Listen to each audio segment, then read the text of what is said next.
Hello, welcome to Converging Dialogues. This is Xavier Bonilla. In this episode, I'm very happy to bring the conversation I had with Quico Toro. Quico is a writer and editor who serves as a global opinion columnist for the Washington Post. He's out over in Tokyo, Japan, and he is the co-author with Moises Naim of the book Charlatans, How Grifters, Swindlers, and Hucksters Bamboozle the Media, the Markets, and the Masses. It's unfortunately all too relevant, and that's what we talk about in the conversation. Is this really fabulous book? Great read, very easy, very digestible. I greatly enjoyed reading the book. Both guys are great writers, and it was a real privilege to talk with Quico. We talk about charlatans, how they become more mainstream in present society. Who's their audience? Who are they speaking to? Some of the infamous charlatans.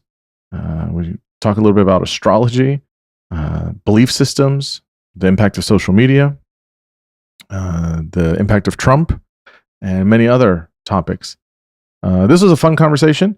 As you can hear throughout the conversation, Quico and I really kind of got on well together, and it's very kind of laid back, and I'm a bit more loose in some ways, and we were able to really have some fun with this conversation and talk about the importance of why this is serious in many regards, and really try to get at the psychology and understanding of what drives charlatans, but also what drives many folks to believe in what they're selling or talking about.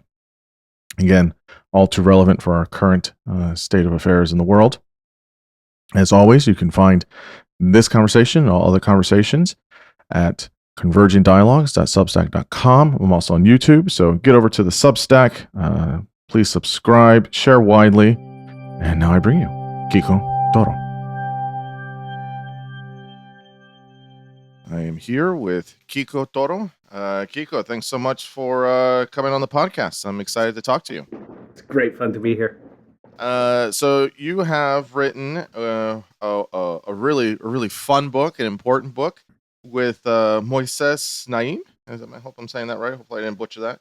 And the book is called Charlatans, How Grifters, Swindlers, and Hucksters Bamboozle the Media, the Markets, and the Masses. It is a fun book to read in terms of, it's very kind of, it's very readable. It's light in some ways, but it's got great content, great information there. And sadly, it is all too relevant. I was reading through the book, and I was just like, oh my goodness, like, this is all the time. I'm seeing this nonsense all the time. So we'll get all into it. So before we do, why don't you just tell listeners kind of who you are professionally or academically, what you do in your day job, so to speak, and how you came to write the book with Moises. Right. So thanks for having me. I'm Quico Toro. I'm a journalist and editor. I've been in the journalism game for 25 years now. And, thinking all these big thoughts about geopolitics and strategy and things like this. But with my co-author, Moises, we used to just have a WhatsApp group where we would go back and forth when we just both kind of liked these stories about amazing grifts, because they make for great stories. And so we would trade these like sort of informally on WhatsApp. And at one point we said, we'd make a book out of this. And I said, ha, you're kidding. It's like, no, I'm serious, because this is really relevant. When you think about it, we are so exposed to charlatans these days. There's so many ways for them to get at us that people aren't really understanding how big this phenomenon is. And then they went into a conversation. We had this long conversation about what exactly a charlatan is, what's different between a charlatan and a fraudster, is a charlatan a criminal? Lots of questions about that, but it just got more and more fun. That's I always like hearing stories like that of kind of this books kind of coming out of conversations and trying to wrestle with ideas. I think that's always a good thing. So I guess the question here is I'm gonna try and be focused and streamlined. I when I was preparing for this, I was like, oh man, I know myself. I don't want to go on tangents and rants and all these things. So I'm gonna try and stay focused as much as I can. But so you kind of opened the book with saying that we'll define charlatans in a minute, but why do you feel like, and I felt this way too. These folks used to be, kind of on the margins of society, right? Kind of on the edge, if you wanted to find that, you could go to X, Y, and Z website, or look at the channel on late night TV, or you could go to this, subscribe to that newsletter or magazine, which is fine. In the United States, it's a free country; you can say whatever you want. But now they're, if you will, they've had their glow up, and they are everywhere, and they are pretty in vogue, and all of these things. I mean, why do you think they're more popular now, and I guess less stigmatized now in society? Well, I just think there's just a lot easier for a charlatan to find his marks now than it used to be. So if you go back to the 19th century, before, there were charlatans. There are charlatans in the Bible and in like the Old Testament in the Bible. That story about the golden calf, that's a charlatan for sure, right? So we know they've always been around, but it used to be that they were limited to like a couple of pretty basic grifts, which were basically cure-alls, snake oil, because that's such a common thing. You're sick, you want to be well, you want to believe somebody who tells you you can be well, or get rich quick schemes, which have also been around just forever because everybody wants to get rich quick, right? So they had to sort of broadcast these appeals and get at these sort of mass audiences because they couldn't get too niche on like what they were going to target. But these days, with the information technology channels that we have and the algorithms and all the rest, you can be as niche as you want, and the algorithm will find your audience. And so I just think it's a matter of technology changing faster than the human mind can adapt to it. Because I think they're exploiting all of the same vulnerabilities that we had 5,000 years ago. In a way, they're not really doing anything new. They're just doing it across more channels and in a much more specific way. Yeah, I think that resonates, and I think it's one of the unforeseen sort of ills of the internet, social media, globalization. Is now those fringe ideas, which you had to kind of go to, whatever secret meeting, or you had to subscribe to the newsletter, whatever it is. Now you can just, you scroll on Twitter for 3 seconds and you can find it. So it's one of those things that I agree with you. It's some of I guess one of the downsides of the advances of technology allows us to have exposure to a lot of bullshit ideas. So we should probably give a good definition then. Now you do. I mean, I don't usually like arguments on definitions, but you can give us a definition of what charlatans are, how you guys are using it in the book, and how that's different from like a grifter or a swindler, or a huckster, or maybe these are just synonymous terms. But yeah, how do you define charlatans? Who are we talking about, right? What makes one a charlatan, one not, kind of thing? So there are a few elements. One, a charlatan is a public figure. Okay, we're talking about something almost always operating under their own name, out in public. It's very different from a fraudster. A fraudster will usually try to conceal who they are and take your money and then disappear. Okay, so it's a public figure who is creating a parasocial bond with you. It's creating a sense of connection with you by flattering your ideas. Okay, by repeating back to you what you already believe, but just in a charismatic way, and then using the connection that engenders to exploit you and get you to act against your own interests. So that's what it is. So it's a public figure. It's making claims to special knowledge or powers, and it's creating a connection, and it's exploiting you. And actually, that actually rules out quite a few people that might at first seem. And actually, in the book, there's even a couple of people that, as we get deeper into their stories, are like, this is really an edge case, right? Like people who seem to meet most of those definitions, but don't end up destroying people's lives or really exploiting them. That's not a charlatan, really. Mm-hmm. So the public facing piece is a big thing here. Yeah. Yeah, these guys, they're usually operating in this kind of gray area between legality and the dark side, and they're sort of straddling it, right? So on any given day, they might be on one side in the morning and the other side in the afternoon. But they're not usually people. I mean, they're usually people who can walk out down the street and not expect to be arrested right then and there because, yeah. Yeah, yeah. I mean, I guess the one thing I saw myself. I don't know how listeners will feel if they've read the book or they hopefully pick it up and read it because they should. But I kept having this same kind of thought coming to my head after like each chapter or each place, and I was trying to understand this. So this will tie into kind of the first few chapters of the book.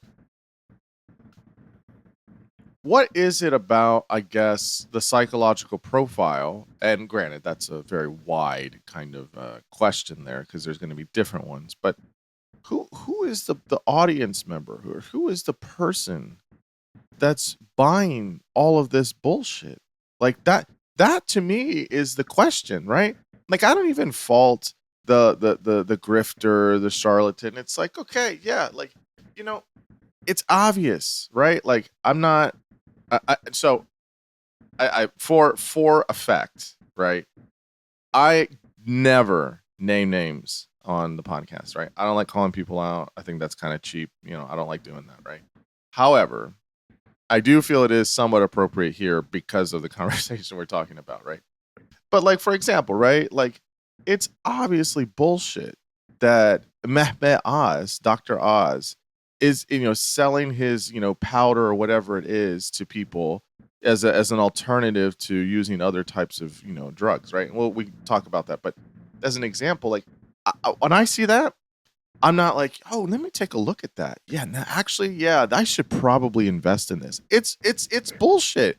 I obviously know this, like, and a lot of people do, but like, who are the poor souls that are being like that impressionistic to be like, maybe I give it a shot. That's what I kept reading, and I kept thinking about that every chapter, and I was just like, how, that's maybe somewhat of an easy thing, right? But there are other folks that do this, and and we'll talk about the big elephant in the room. But tell us about the idea of like cognitively, you guys call it the human OS, and then like certain biases and heuristics and the cognitive biases that we have. You can talk about that of what produces within a person. It's kind of like in the social psych realm, but there's also like kind of the id, right? The emotional kind of instinctual kind of thing that it feels good, it confirms our Bayesian priors, all those things. I guess what is the makeup or the parts or the ingredients for how people as humans have a ability to believe a lot of the nonsense? Look, the really interesting thing about charlatans, from my point of view, is that you can hear 99 charlatan stories that are aimed at somebody else, and they all sound fully ridiculous to you, right? Just laughable, and you can't understand, right? Why? Because they're not speaking to you. They're not talking to your basic commitments. They're not talking to the things that like burn inside of you as a thing that needs to be true. If you're sick and you really need to get well, you are so primed to believe a guy who tells you that this or that thing can cure you. Whatever, if you're a normal person, you have commitments. You have ideological commitments, but more than that, you have personal commitments, ideas, things about the world that you need to be that way. They're different for each of us. What charlatans do is pretty straightforward. They just identify a set of ideas that a group of people holds very strongly, and then they champion them. And they don't go looking for you. You find them because you already believe in those ideas. And then when you find them, there is nothing harder than thinking critically about the messages being given to you by a person who is affirming the things that feel most true to you. And we all have them. The only people who don't have that one belief that can be manipulated is a psychopath. If you have antisocial personality disorder, then you're probably not going to get taken in by a charlatan, right? But for the rest of us, for normal people who care deeply about things, we are all exposed to people who are willing to use those commitments and those beliefs to get us to act against our interests. So What's funny is that this is a reason also why we wanted to have so many different kinds of stories in the book. So we picked 25 charlatans, one from the 16th century, the others are all recent. And we show them in different geographies in Brazil and India and Turkey and the US and Holland, all kinds of Costa Rica, all kinds of places.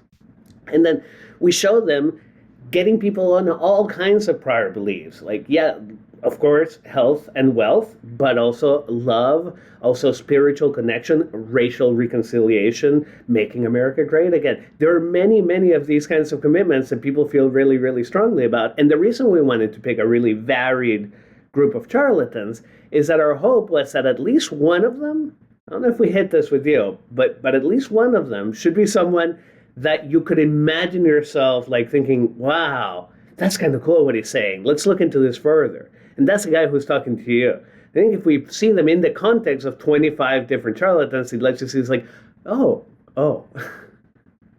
I mean, well, yes, none of them were effective for me, and that's not just because I have a good bullshit, detector. I have priors. I mean, I care about things too, right? I'm an emotional guy. Like I have all of these things too, but I also have a brain that developed that has good critical thinking to know this is obvious bullshit. Look, let me scale back a little bit. Right? Because I definitely don't want to make it seem or come out that I'm, making fun of people that believe this or demeaning them, because I'm not. I am worried or concerned about the influence of the people that are doing this, and then people that are impressionable, right? Someone is sick, someone is looking for answers. They're, wanting wealth. Like I get that, right? I get that. And the way to do it is hard. There's not a lot of shortcuts, right? And it does feel like these things offer the quick and easy, the quick and dirty, the shortcut, the this, the that. I think there are, this isn't quite charlatans, but it does start to become a bit fuzzy. There are a lot of things in my world, right, and within clinical psychology, where a lot of it is bullshit. Mm-hmm. A lot of it is bullshit, right? You know how many times I hear, probably on a weekly basis, people don't know, right? So I'm not making any fun by any means of people that bring this up to me, but you know how many times I hear about the 5 love languages, right? Gary Chapman's, 5 love languages, right? And like, I get it. It's a system. It's a heuristic. It's easy. It makes sense. You can apply it anywhere. But I mean, those are bullshit. And we know those are right. Like those are. I mean, it's a nice idea, right? But I put that in the same world as like astrology, right? Like it's another one sometimes that comes up is the Myers-Briggs. Again, bullshit. It's terrible. It doesn't hold up statistically, right? There's so many problems with it. It's not a good measure of personality. You could take a Myers-Briggs today, Quico, and next week or in 2 weeks, you're going to get 4 different fucking letters, right? I'm just saying, it's, and even other things that have a little bit more heft behind it. So like, there was this idea of grit, right? Angela Duckworth, she writes this book about grit, blah, blah, blah. Okay, we look into it. We see it. We look at the papers. It's not a new concept. It's just another renamed, rebrand element of conscientiousness. And, and to her credit, she came out and she said, I've heard a criticism. I think that's fair. Obviously she wasn't going to totally go back on a book she wrote, but she definitely was like, I get it. Like, yeah, this does have a lot of overlap, synonymous. All right. Credit to her. And so on and so forth, right? Like you have a lot of this stuff within a professional field. You don't talk about it in the book, but I mean, this is people taking St. John's wort to cure their depression, or this is people doing homeopathic kinds of interventions. Like it's just all of these things, and it's like, again, I'm not the scientism, like just rationality, just Western medicine. I'm not saying that either. But if you don't have these standards within professional fields, oh my God, like, yeah, the podcast bro, ironic that I'm saying this on my podcast, but the podcast bro or the YouTuber or the people in the Discord or the Twitch streamer or whatever that are just selling you all this stuff. It's like, yeah, like that's to your point. That's no different than people that were doing that on, late night TV in the 80s or 90s. Like, it's just, you can just get it more. It's just more available. So like this stuff does happen, everywhere, right? And I do get people want the answers or they want to know all of these things, but it can't be more than that, right? Like, people have to see, like, okay, this isn't like Dr. Oz is not selling me something. Like, he's trying to get money. Like, Dr. Phil is trying to get claim and more money, and he hasn't had his license for 25 years, or it's just like, do you get what I mean? Like, how is it? It can't be that. Of course, people aren't dumb, right? Like, people, like, come on. Like, I just think you're doing this like in the way that is easiest for you, because you're doing it on these fields where you have like particular expertise and you can like do the slow thinking, right?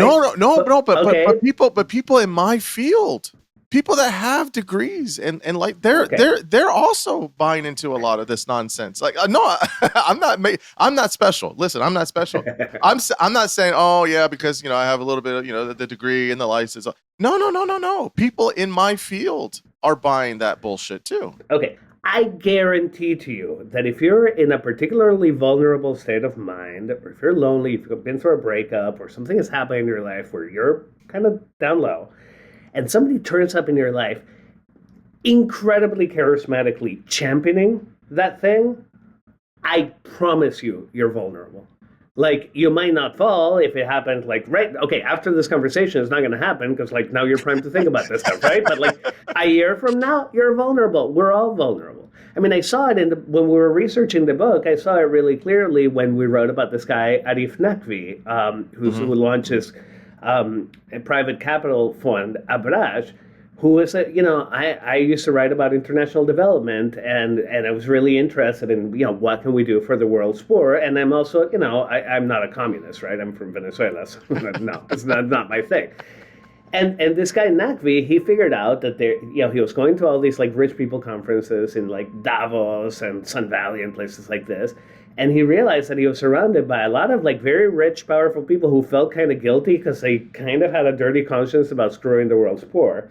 And he built a grift around telling these people that they can do well by doing good. And he started these investment funds to buy companies in the developing world, to reorganize them, to make them better so they could serve the poor better. And he took the most sophisticated financial professionals in the US and Britain and France, around the world. He swindled the Obama administration. He swindled the Gates Foundation.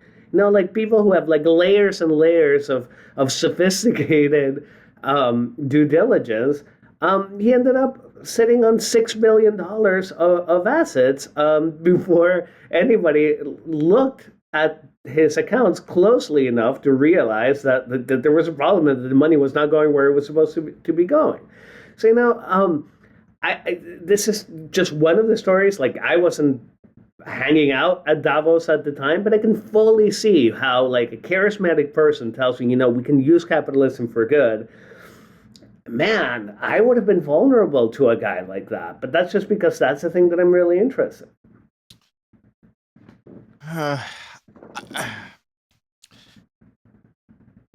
I mean, I can see it. I guess it's just hard for me. I mean, it is hard for me. I think it is one of those things where it's like, I think it's good to be. Look, my downfall is I'm too critical, right? Like, I can be hypercritical, always questioning things. Like, I don't know about that. I do think that one of the things more recently that I hear a lot is people are. There's a lot of distrust within systems. There's a lot of distrust with quote unquote elites. There's a lot of distrust with people that are the official, the whatever. And so they're going to other places to get a kind of, the unfiltered opinion, or, get really told what's going on because they've been lying. And that I do get is, I understand how people start that way, because there is a lot of that. That's not hard to see, right? Like, when you've been told a lot of things, and then it's like, okay, like, and it's not like the one or two doctors or the one or two, politicians. Like, it's just kind of like a system, like a pattern of like, I'm getting told this and it's not really adding up.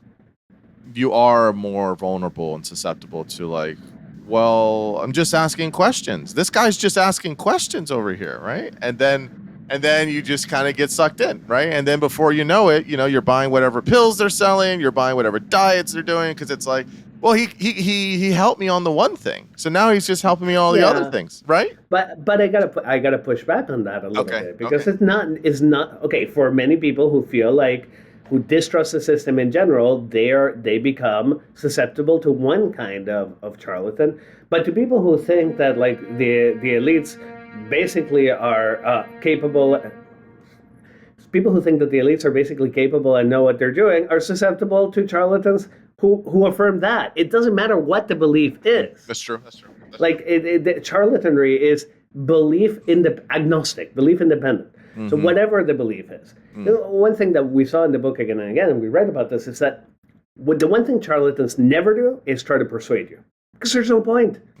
Like persuasion is hard. Persuasion is asking people to ditch priors. People hate ditching priors. This is like when we talk about human OS, what it really is confirmation bias, right? It's like the defense of pre-existing beliefs. So when we talk about motivated reasoning, so you're talking about confirmation bias on the basis of things that really matter to people or on subjects that really, really matter to people. There it becomes absolutely overwhelming. People do not want to question the beliefs that they're really committed to.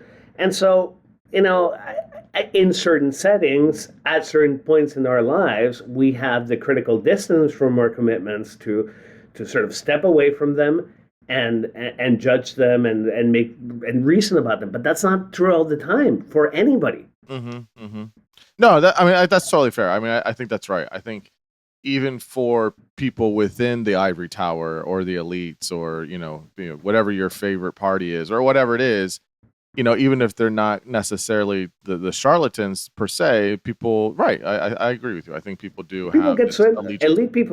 Elite people get swindled all the time. We have a bunch of those in the book. So a lot of the reason we decided to have so many different cases with so many different target groups is precisely to, however you're whatever category it is that you're thinking that I belong to and that protects me, bullshit. It doesn't. Yeah, no, I do agree with you there. I think that's right. But it is interesting though how it is in, as you guys talk about in the book, it is interesting how it is in all of these different kind of categories now, right?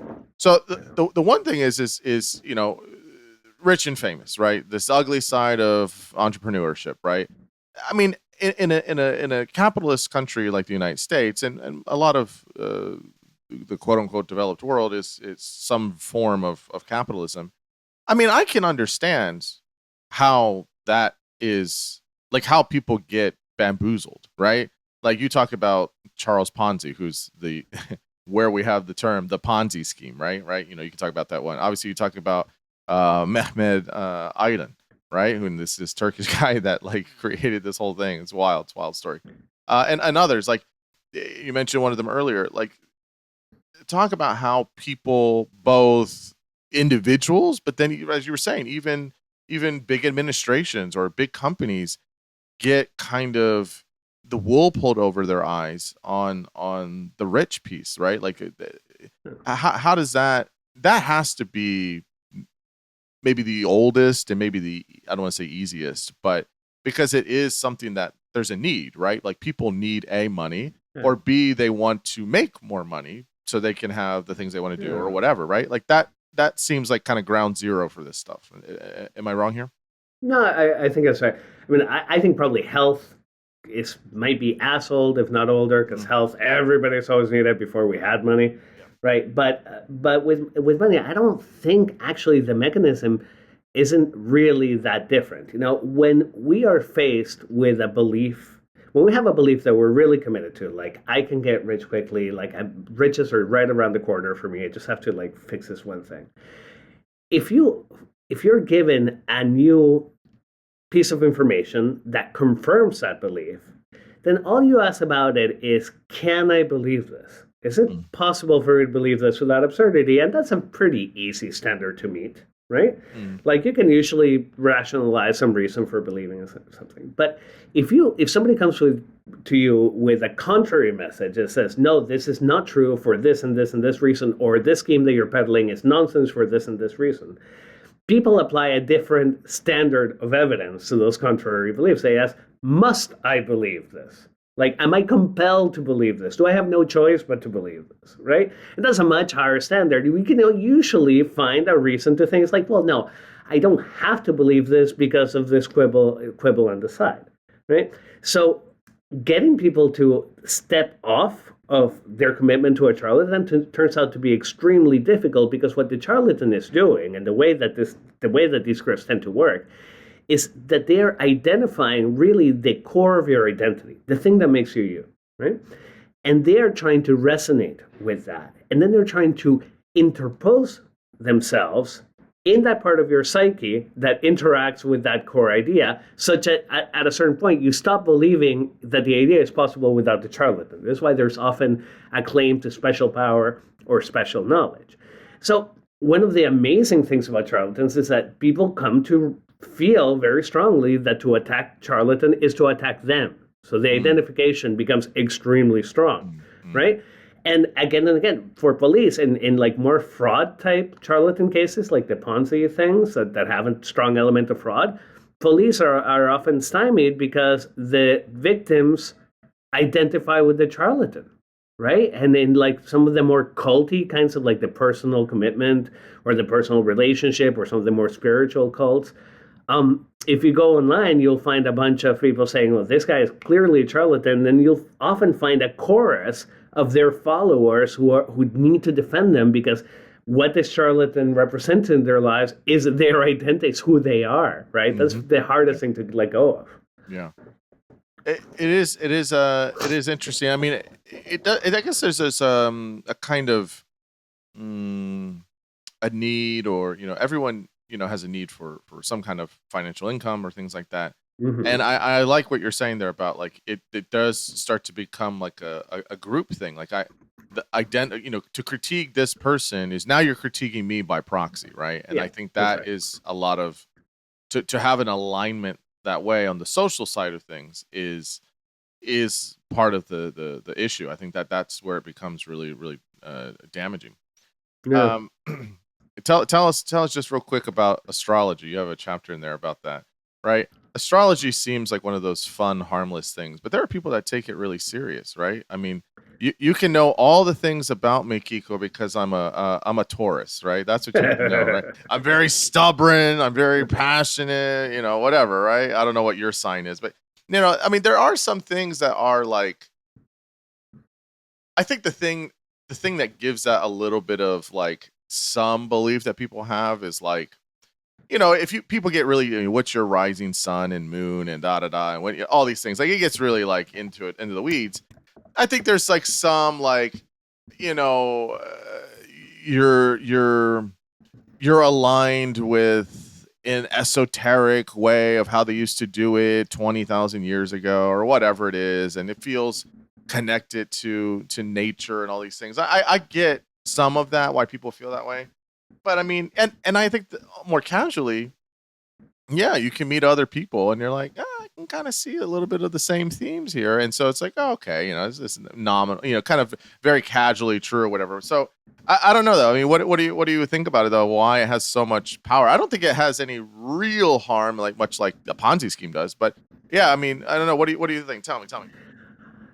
Look, astrology itself, it's not necessarily a life-destroying thing or like a necessarily manipulative thing. Like anything else, on a subject like this that is drawing a lot of people who, by the fact that they're even reading a horoscope, they're planting a flag, they're saying, I want to believe in magic. I want the world to be enchanted, right? I want you to peddle me nonsense, right? Because I'm announcing it right from the start. So obviously that is going to attract some people who are less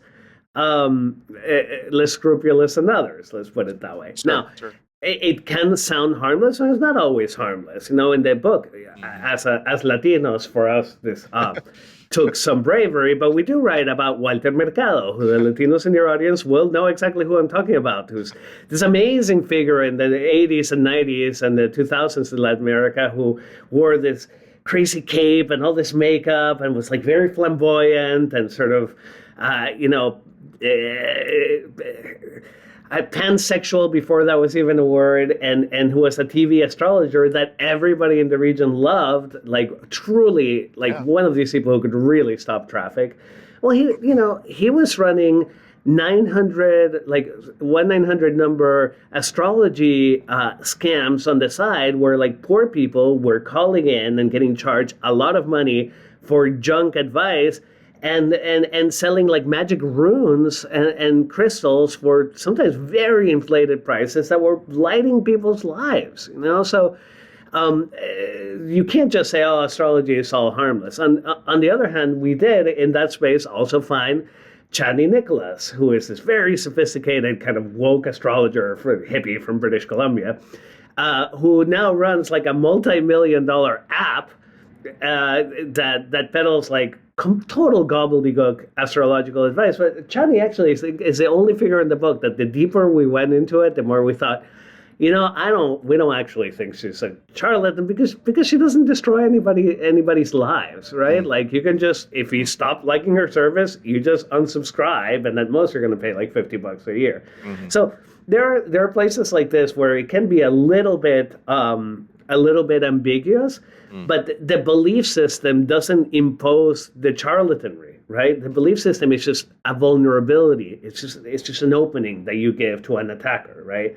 So when you announce, I believe that the stars somehow, that there's some celestial fluid that inflows, so from the stars it influences, it flows from them, you're basically asking to be charlatan, really, and sometimes that will happen. Yeah, I mean, yes. I mean, I remember reading that in the book, and I got a big chuckle after reading it. I was like, oh my god, I haven't heard this name forever. Really?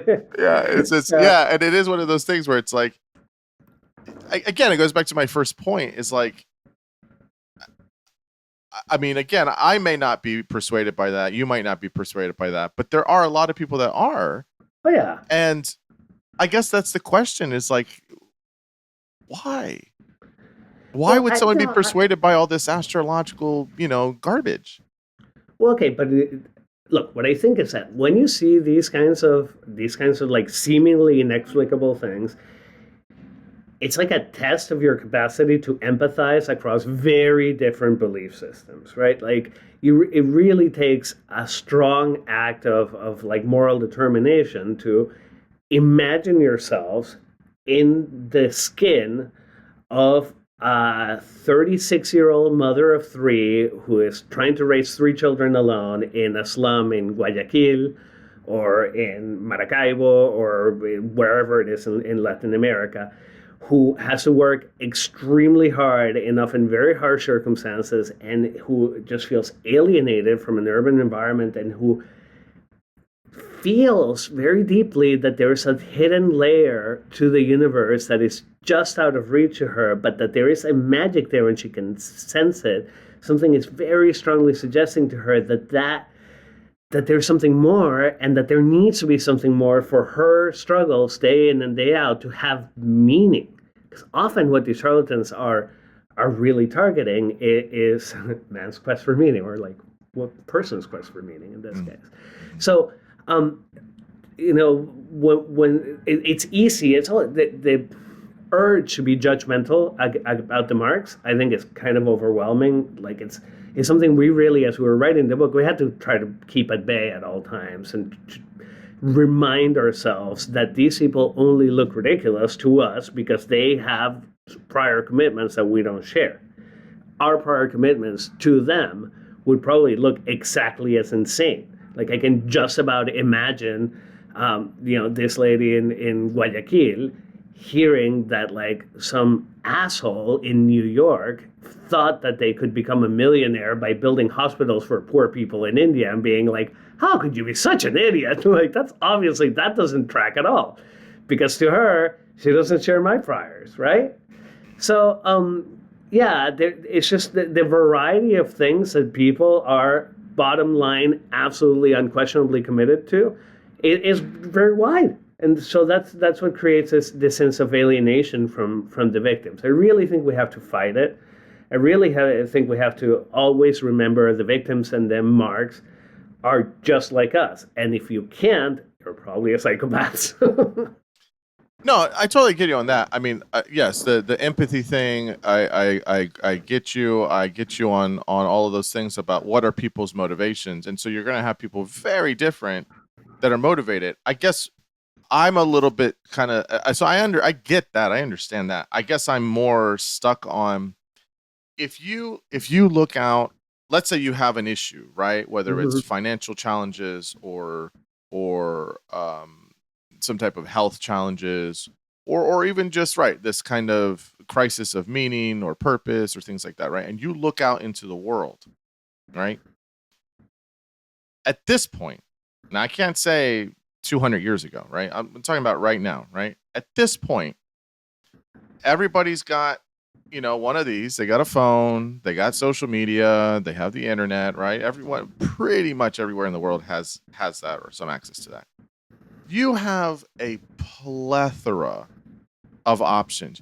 You have a menu of options before you, right? That's where I can understand people in different parts of the world, their plight and I don't experientially understand it, but I can cognitively understand this is hard. I can't even pay the rent. I don't know when I'm going to get my next meal. How am I going to get diapers? All these things. I hear that.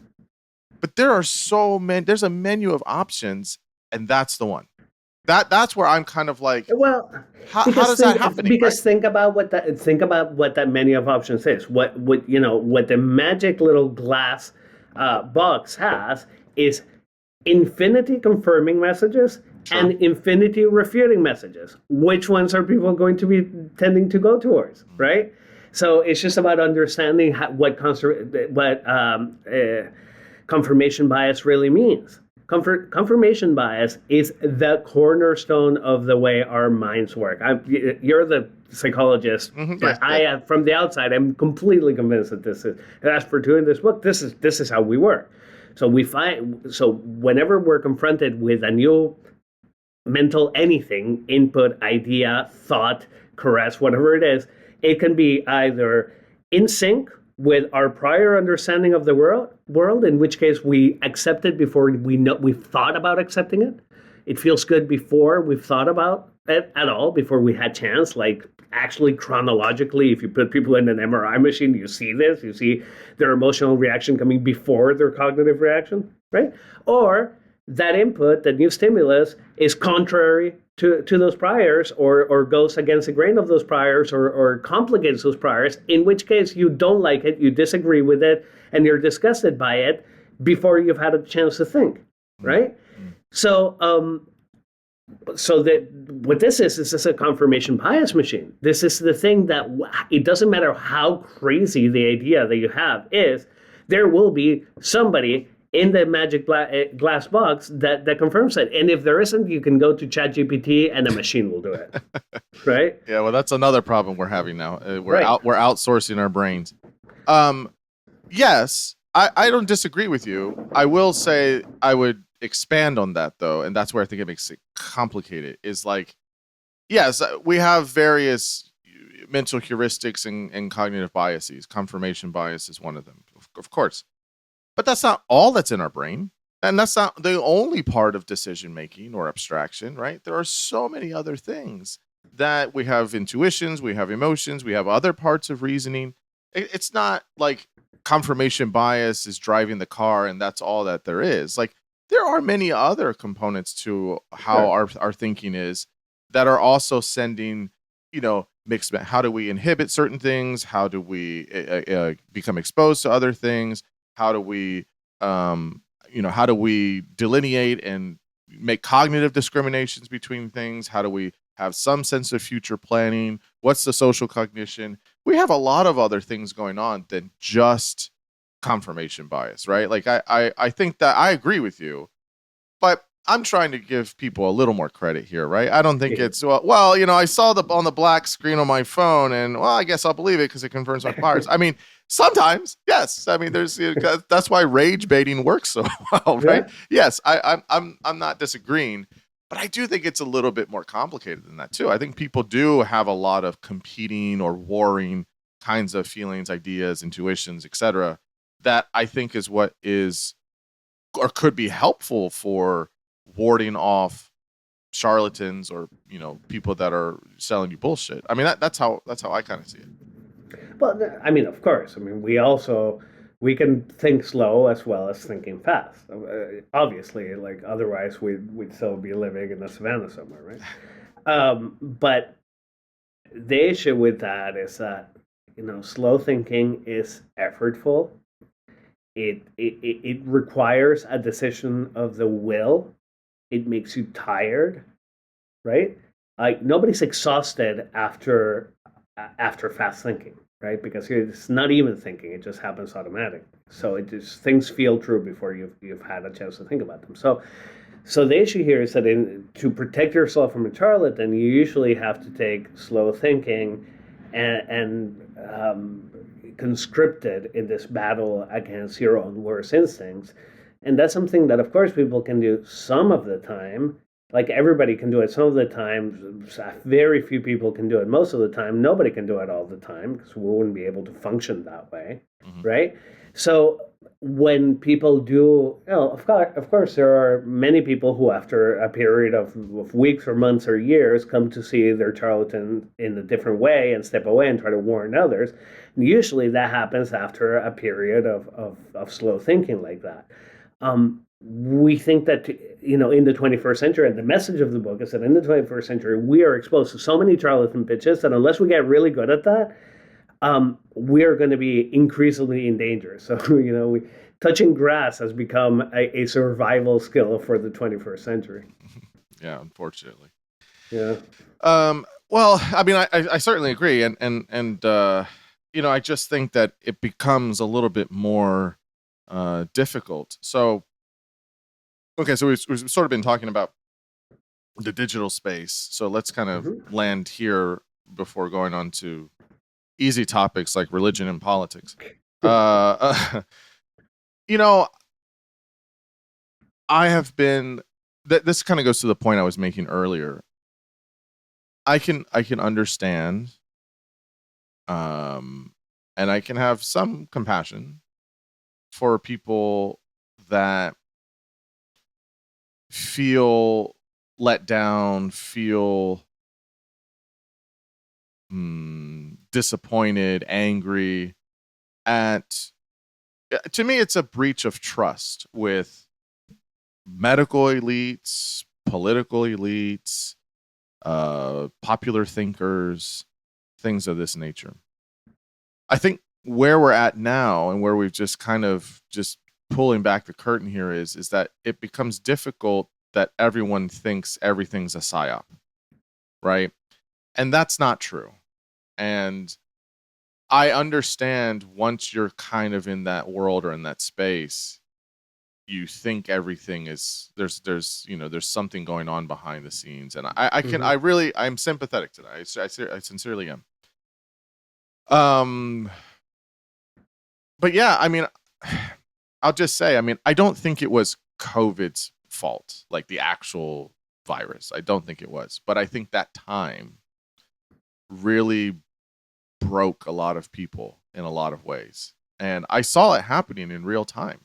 People that were, a certain way or whatever, or, a lot of these times it's an event, right? They have something happen to them, something personal or something to their loved ones, and they just are angry and they just hating against the group or the entity or whatever that did that. The Democrats, the Republicans, Fauci, whatever it is, whatever it was, right? Whatever the whole thing was, right?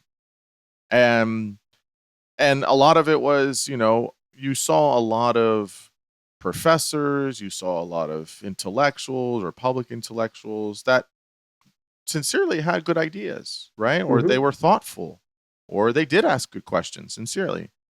And they were kind of lost and listless. And then they turned to, the internet, and they turned to all these other alternative ways of doing things. And you see these people now and you're just like, who is this person? Right? Like, what happened? Right? And I think there's now this started happening, I think, in 2015, 16, kind of started around that era of where now people are really beholden to, I mean, a lot of, and it just has bleed over into parts of the world, like this consumerist kind of thing, right? Like now you have to sell things, right? If you want to be, if you want your ideas to get out there, everything's a pitch, everything's, and it's like, well, isn't that what people were upset about anyways? You're selling me things. You're not telling me anything. It's like, if you look at people that are on, the social media platforms, right? X has all these incentives if you want to actually make money from all your, whatever. Instagram is, crazy for this stuff. TikTok is, I mean, people get paid so much. If you scroll on TikTok and you just see quote unquote influencers, they're just walking advertisements. That's all it is. Well, so and so sent me this, and let me show you how I'm putting it on or how I'm doing this or whatever. And like they're making it fun, but that's all it is. That's all this. That's all this stuff is. And it's the same thing. Like with a lot of these heterodox thinkers, quote unquote, everything became over time like, what is it that I need to like? If I'm not selling something like in the influencer world, there's a serious, somebody coined the term, I don't know who it was, but a serious problem with audience capture. A big issue with that. Now I got to say things that like keeps my audience like kind of coming back, kind of reeled in. And there's that thing of like, if you take the one issue, right? Two biggest issues in the past 10 years have been race and gender, right? If you take a hard line or a quasi controversial line on that, you can never change your mind on that because you're going to have all of these the audience coming in. They're going to keep listening. They're going to keep downloading. They're going to keep reading. They're going to keep, and it just like is this like almost like a virus of sorts. It just feeds the beast where it's just like, I got to keep going hard on this. I got to keep going pounding on this one issue. And it's like, and I think that's where you have all the wrong incentives, right? The incentives are, I'm going to get notoriety, right? I'm going to get a lot of followers. Maybe I'm going to get invited to some events. Maybe I'm going to, and then I think another piece is where this becomes people's livelihood, right? Like how much they're getting every month from their Substack or how much they're getting every month from, from their, Twitch streams or whatever they're doing. Now it's like, I need to keep this because that's how I'm paying my rent. Right. And so they just keep ratcheting it up. This is a lot of the space we're living in. And in an ironic way, it's become exactly the thing that many of these folks were upset about to begin with. Well, why am I always getting subliminal messages when I'm watching TV with all these advertisements? Now these are people that are doing advertisements on social media because they're like, well, Lacoste sent me a bunch of shoes. Let me show you I'm wearing them and I'm getting paid extra, whatever the kickback is, right? It's just, but as again, to what I said just before I started this rant is that I'm sympathetic to that. Like I get it. I really do get it. I think that's hard because that in some ways, sadly, is the world we live in. And that's what you got to do. Right. Yeah, I mean, that's how it is. Like the only reason this podcast does not have millions of followers, or let's not say millions, but let's say, hundreds of thousands of followers, is because I don't do that. I don't do that stuff. I don't want to do that. Right. That's not interesting to me. But the cost for me is I'm not as famous. I don't have notoriety. I'm not getting financial kickbacks. I'm not having all of the people that subscribe, which everyone should subscribe. Thank you. Please. I love that. You're right. But, is because I'm not craven to what they want to hear. Yeah. Yeah. I mean, yeah, when you stare into the abyss stares right back up at you. There's no question about that.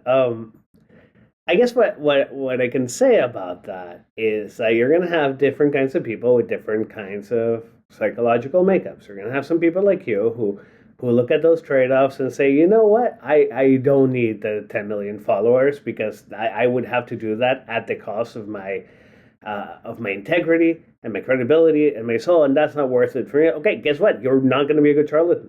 I'm not. Right? I'm not a good one. Okay, so thank God for that. And then you have other people who are saying like, "Oh, this feels kind of bad, but I got to pay rent, so I'm going to do it." But they're going to do it and that's probably the more people, like a lot more people. That's a classic audience capture problem. Yeah. But there's some cognitive dissonance there, right? Like they're doing a thing that they feel kind of iffy about, and there are places where like they feel themselves being pushed to limits, and sometimes they go over those limits and not. But there's some psychological play there about that decision making. But then those are not the people I'm worried about. That's not the guy who's going to get you. Right. The guy who's going to get you is the guy who has zero fit, like nothing there telling him, "Oh, this is sketchy." Yeah. Right? Because as we wrote the book, the one thing that I became very clear on is that like charlatan victims are not special. We are just normal people. Right. Like there should be some like pride in to something in a weird way. Like it's a demonstration that you're not swinging some dark triad traits, right? The people who do become charlatans, that is an abnormal psychological profile. Like you just don't see remorse. You don't see any sense in almost all of these cases, just an inability to understand victims as victims, and a deep unease with like the question that there could even be a question there. Okay, so for me, the problem is not the audience capture people who are conflicted. The problem is that if 0.3% of the adult male population shows dark triad traits, which is the statistics that I saw somewhere in there, like 1 out of 300 or so, and there are however many billion people on social media. If you do the math, you end up with 10 million psychopaths on social media, right?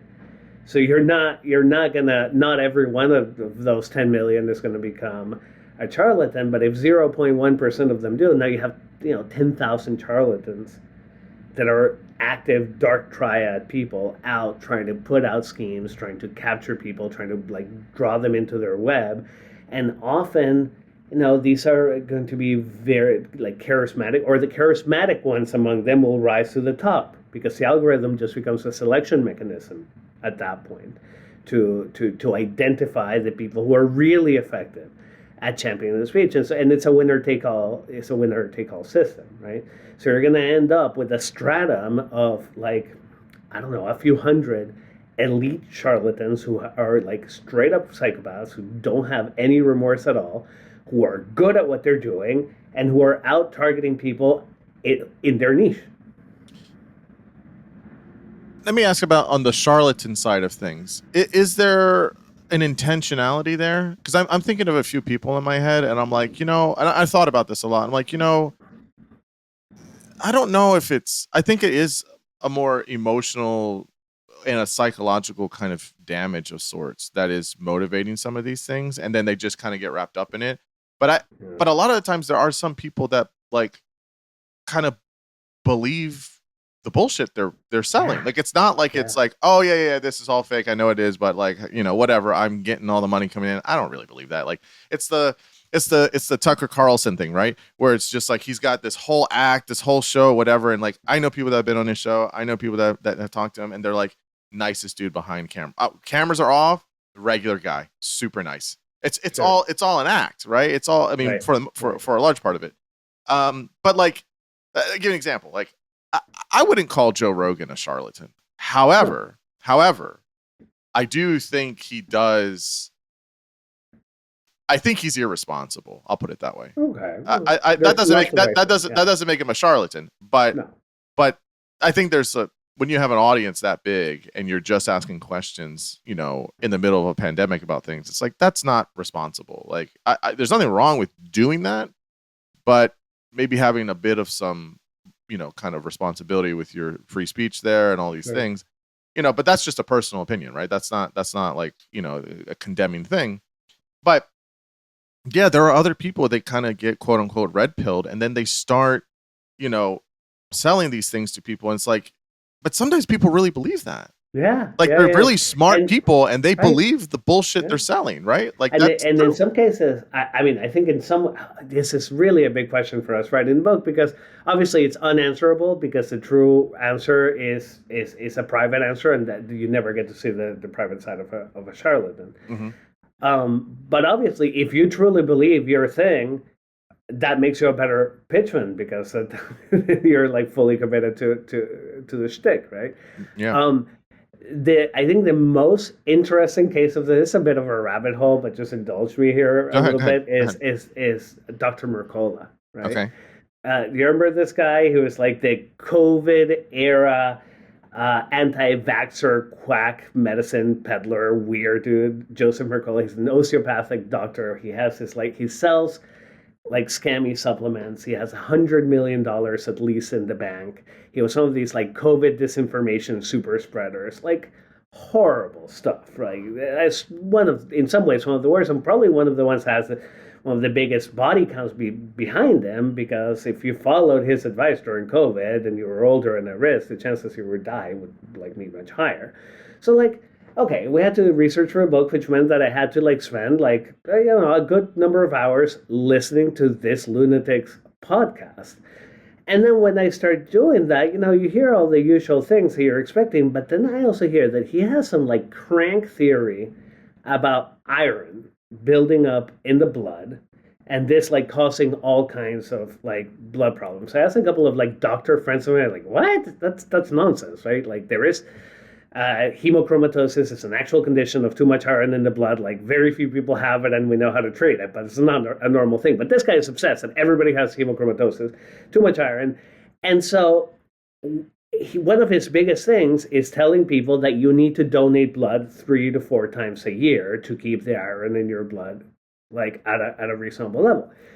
But now this gets very weird because A, there's no way he's profiting from sending people to donate blood. Right. B, blood banks really need blood. C, actually, it turns out that giving blood is good for you on the margin. Like it lowers your chances of like some heart conditions by like a little bit, but you can measure it. It is good for you. So he's giving you good advice and he's not profiting from the good advice, but on the basis of a completely crank theory, right? And so, like, I just sort of looked at this, and like Moises and I had some conversations about Mercola. Like, what do we make of this guy? And I was like, well, he's clearly a charlatan, but to the extent that we have any like good evidence that at least one of the charlatans really buys their own shtick, I think Mercola is set. He's all in. Yeah, I mean, this is a difficult thing because I'm looking it up now. I mean, he's got some views that are not standard, but there is some gray, right? And that's with medicine, right? Like it's not 100% like opposition to homogenization, right? So homogeneous milk, right? Mm-hmm. Yeah, I mean, look, yes, we should have that, but like in one sense, like if you live out on the land and you're getting milk straight from the cow, you probably don't need that, right? Most people don't live that way, but it's like, okay, like he, denies the role of HIV in causing AIDS, mobile phone radiation causes cancer, but the microwaving food alters its chemistry. I mean, like those things are like, they're not completely false, right? Right. Like there is like, yes, some linkage of like, yeah, like there is like, I don't think cell phones cause cancer, but like there is, you're having a device in your ear, on your ear all the time that is getting, radio frequencies and interference.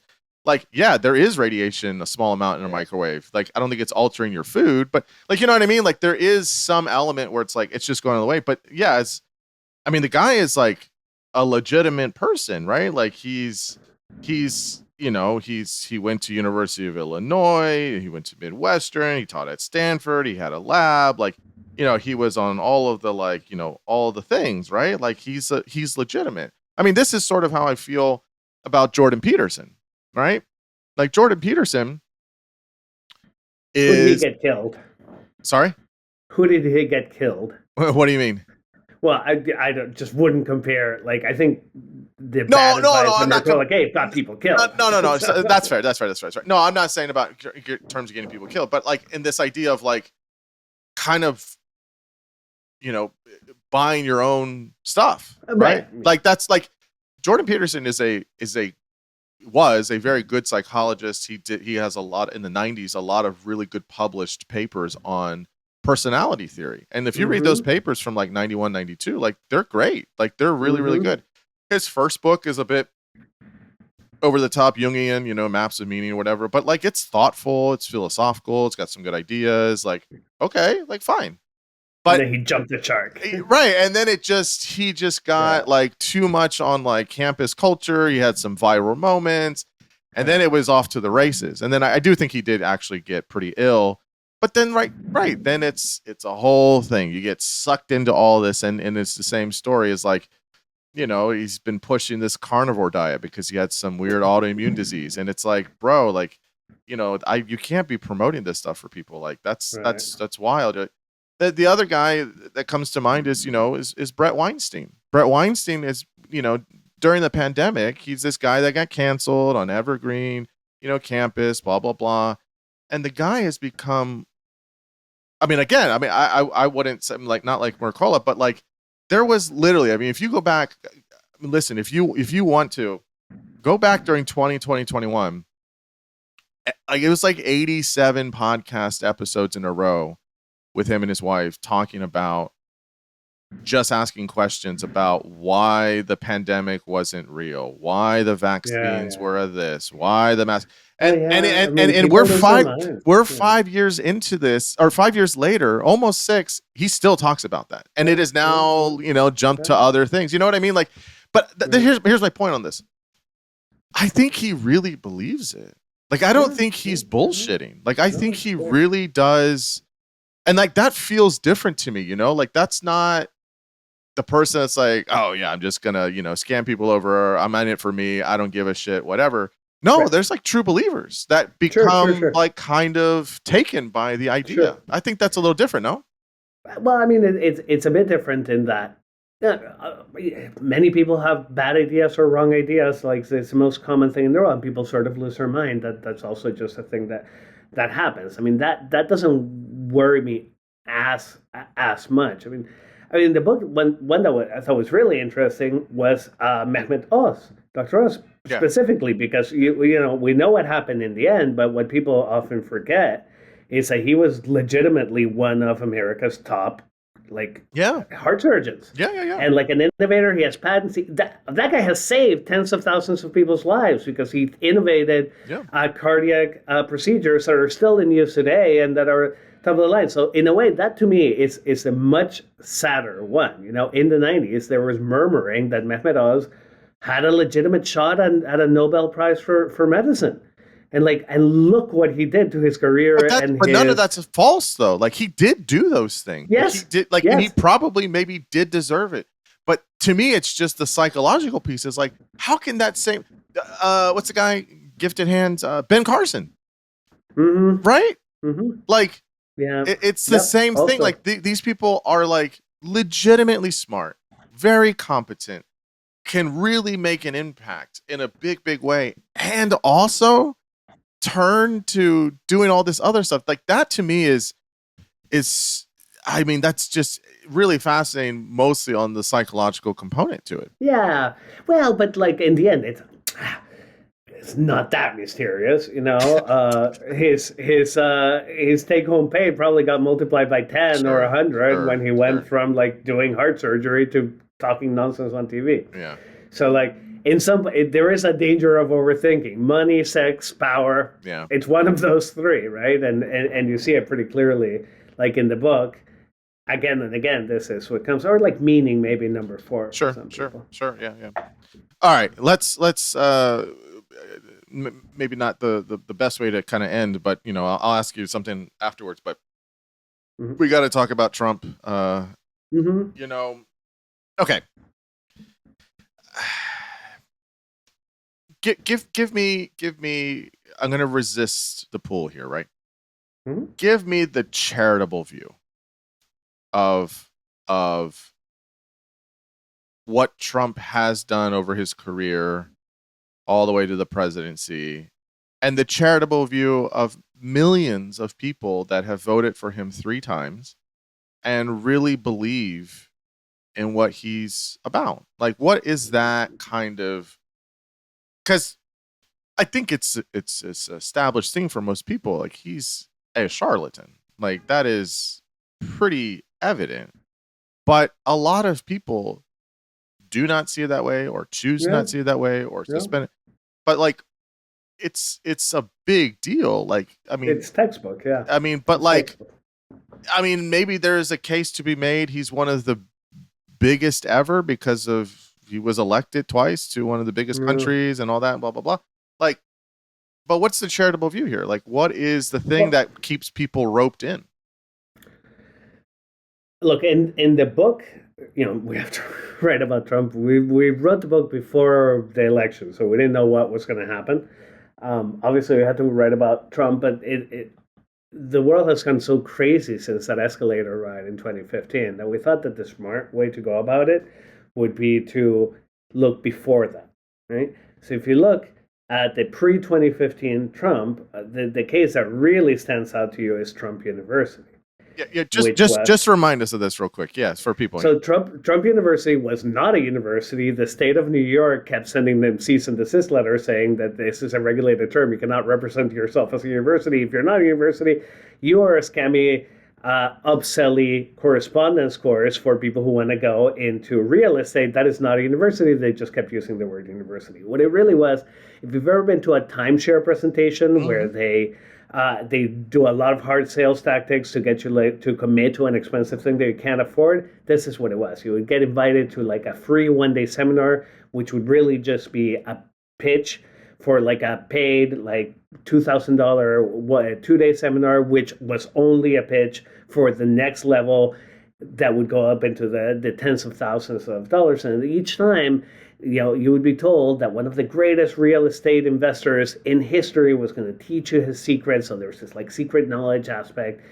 And they were very aggressively, they were asking you to disclose financial information to see how much you could afford to invest in real estate, but they were just qualifying you as a lead to give you the hard pitch for the expensive courses.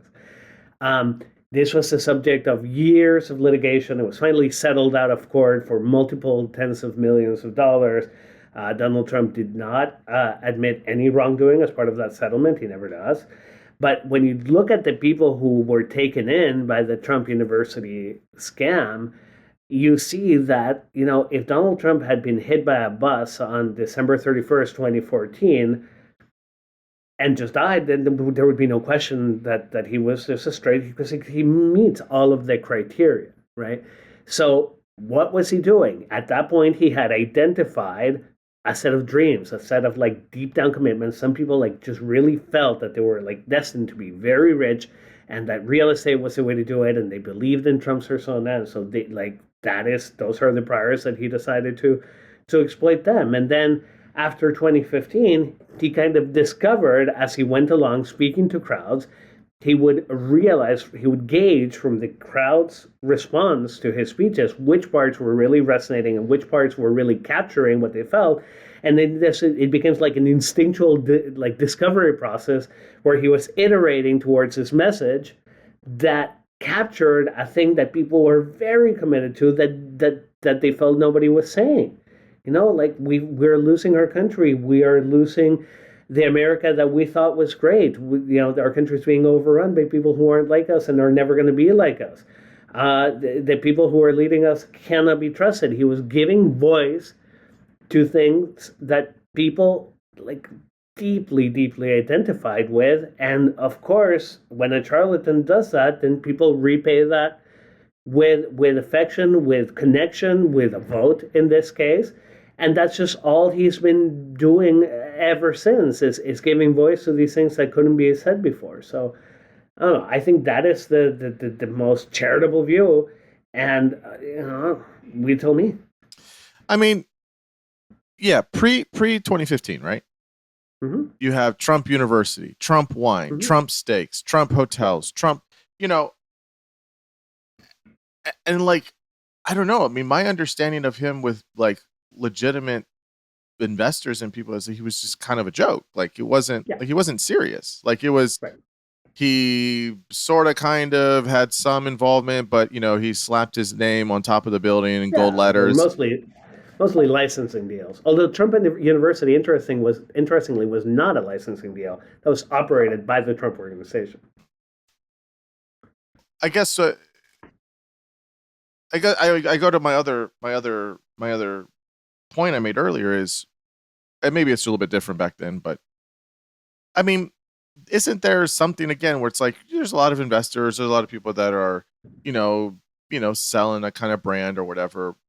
What is it for people that they looked out into the world and they see this menu of options and they're like, that guy, Trump. I'm gonna be like, what is it like as opposed to other people? Like, is it just his like bravado, like his whole like kind of demeanor, like that's the guy, I like that, or is it something deeper, like, or it doesn't need to be that deep? Like, I mean, what is it compared to other people that people are like, yeah, like, because I think the thing with Trump and definitely as president, maybe less so before, is you're having to really ignore a lot of really um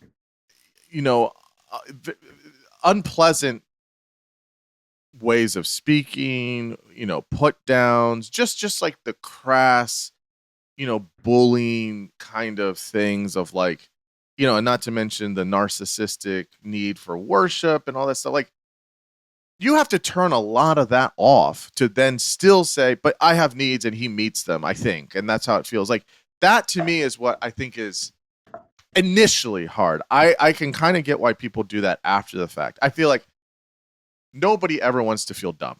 Nobody ever wants to feel like they were duped, like they had the rug pulled out from under them. And I feel like that's why a lot of people stay with him at this point, is because it's like, yeah, but if I go back and say it, then I'm the one that looks like, foolish here. And I think a lot of people don't. And I get that. I understand that. Yeah. I get that. I wouldn't want to feel That's that way very either. common. Yeah, I think it happens again and again. Yeah.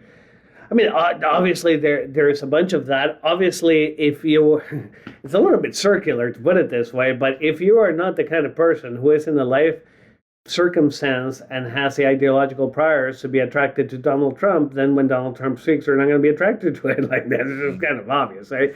So again, it comes back to this question of like, can you actually imagine yourself in the identity and the position of someone who hears this stuff and like doesn't think it's nonsense? I struggle with that too. I mean, but I think but sorry, but the difference there is 70 some million people of different classes, different races, different environments. Like, this isn't the, oh, I'm down on my luck, I have, no, I don't have any needs. These elite Democrats screwed me over. No. I mean, there's some people like that, but there's a lot of millionaires, billionaires, there's middle class people, there's black folks, white folks, Latin folks. Like, this is not, oh, I'm kind of down on my luck here, he's going to save us and help us out. It's literally every category of Americans have voted for him. Like, how, like, that's the thing, right? Like, like how is like, and is it, again, you're saying he checks the box for everything for a charlatan. How does this person have so much play for literally every group of people to meet all of their needs that they want? Like, that's pretty impressive in a sense. He's really good at it. I've never heard anyone question that he's very good at it, right? But all that is telling you is that all of those seemingly superficially different kinds of people have something deeper down in common, and that is a vision of America's role in the world that he speaks to and that he gives voice to, and they just vibe with that, right? So at a certain point, like it is, I think with Trump, it often is what it is on the surface when he talks in that crass way, and then people support it. Well, now you know how they think. That's why they support it. Can I, just real quick here, I'm curious of your thoughts on this. This is an idea I've been trying out. You tell me if you think I'm totally wrong on this. Go. In some ways, I think that Trump is very much a very accurate representation of most Americans, right? Here's what I mean. Have you ever seen the show Love Island? No. Okay. But you know what it is, right? Yeah, I've heard of it. Yeah. It's one of these reality shows, a group of 20 people get together on an island and they're all, sleeping with each other and dating and they're finding true love and right? It's, there's 17 cameras, they're mic'd up. It's the same kind of deal. And I would tell you, I know people personally, I know people, that I've heard about it. It's obviously in the zeitgeist. It was online. It was people of all persuasions, right? Dudes were watching it, women were watching it, different races, different classes. Everyone was, this thing was getting streamed and watched every week. These 3 hours, every Monday night. Yes, Monday, Sunday night, whatever it was, every week watching fabricated drama, right? Like it's not real, right? Nothing's real if you got, 17 cameras and whatever, right? Now, again, obviously I'm not into this. That's fine. And a lot of people aren't, that's fine. But like there was millions of people, lots of Democrats and liberals and all these things, right? Lots of people. It just translated. It's just a human thing. People like drama. They like being kind of that you're into it. Oh, it's going to happen with this, so-and-so. Who's going to, I get it. To me, you have a president who's the reality TV president. And he did that for 12 years on The Apprentice and was it was a popular show for a little bit. Got the ratings, got the whole things. He did the whole pageant stuff before that. To this day, Americans are very much that. They're very much into reality TV and influencers. And he's the biggest of them all. He has his thumb on that scale. He has the complete blueprint of all of that. And I think that's how he's able to, he knows because he knows it on 2 ways. For his fans, he knows just what to say to get them all like, yes, this is the guy, this is the whole thing. He knows that, right? And at the same time, he knows hook, line, and sinker for the other side to get him all of the hate, still give him the attention, all of these things. He knows, I've said this, if you look at every week in the United States, and I hate to say this, but if you just look at it as next week's episode on blah, blah, blah, blah, blah, that's kind of how he writes it every week. Sometimes things have a week or two, week and a half or 2 week span. But to me, that's kind of how he's doing it. That's why when he talks about people like, that in the cabinet or people on his team, you'd be like, no, she's doing a great job. She looks great, doesn't she? She's great on TV. She's really, that's what he says. That's how he's thinking about this. And he knows it doesn't matter what the positions are. He does enough things that like people care about, right? Immigration, economy, whatever.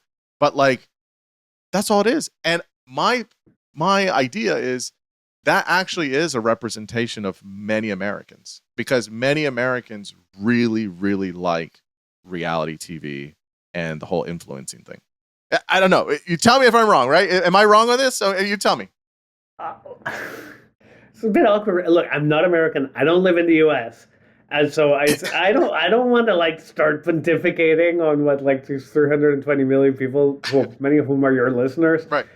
I'm going with your story. Yeah, but from an outside perspective, you know how the U.S. is perceived now a little bit. Like, there's some truth to that. Look, when I lived in the U.S. in the sort of the 80s and 90s, this is not how things rolled. Correct. It's very clear. Correct. It's very clear. Like right. I come here now, and then like there's obviously been a change, right? Mm-hmm. And entertainment culture has kind of infected everything. Like, of course, we see that. My pet theory is that it's just been too damn long since we've had a proper like world war or something to really concentrate the minds of people to understand that this is not all fun and games, that there are actual stakes in politics. So, when Trump stops PEPFAR and millions of people in Africa and South Asia suddenly can't get their antiretrovirals, that's an abstraction to people. People don't. Yeah. People in the U.S. don't feel that because didn't change their lives at all. So there is this sense of detachment and of the whole thing not feeling quite real. And I think everybody can sense that with Trump, that he doesn't think it's quite real. I don't know what to comment on that because it's just very upsetting, really. Yeah. I mean, listen, I'm with you. I mean, I think that there's these warring ideas, these competing values that people have. And I agree. I think that one of the problems in the United States is that it's very easy now to totally be removed and isolated from the rest of the world. And you can just go and look on the black screen on the phone and find whatever version of it that you want. And you don't have to be uncomfortable with whatever it is. And my point is, I think Trump knows all of that. And that's what he's preying on. Well, George Orwell wrote that an untruth will continue unchecked until it collides with solid reality. That's right. And solid reality is there even when you can't see it. That's right. So just real quick, you leave the book at the end. You guys leave it with 3 items, that everyone's at risk from charlatans. Charlatans are a threat in every aspect of life, and technology can tip the scales in charlatans' favor. So we talked about it a little bit throughout the conversation, but what can the average person do to not give into these schemes that we see many charlatans do now? Look, touch grass. Remember that there's life outside the screen. Keep your human relationships. Often what we saw is that victims were victimized when they were socially isolated. Join a club, go to church, join a bowling league, whatever it is. Have people in your life who don't already agree, they see in flesh and bone, like in person, and who don't already agree with you. Hang out with neighbors. Make those social connections, because when you're able to when you get a charlatan pitch, which will happen, if you have someone outside of your bubble who you can talk to and who maybe get another perspective from, is much easier to stop at the beginning. It's much harder to get out once you're in. And in that, that's just keep your friends about you. Yeah, no, I fully agree with that. I think it's good to get off screens and to be with people in IRL and to be with people that maybe think a little bit different and have good engagement that way. Quico, this was a lot of fun. I really enjoyed talking to you about all these things. I wish you all the best. Thank you for time and energy and wisdom. It's your voice and what you guys wrote on is much needed. So big thanks. Thank you so much, Saria.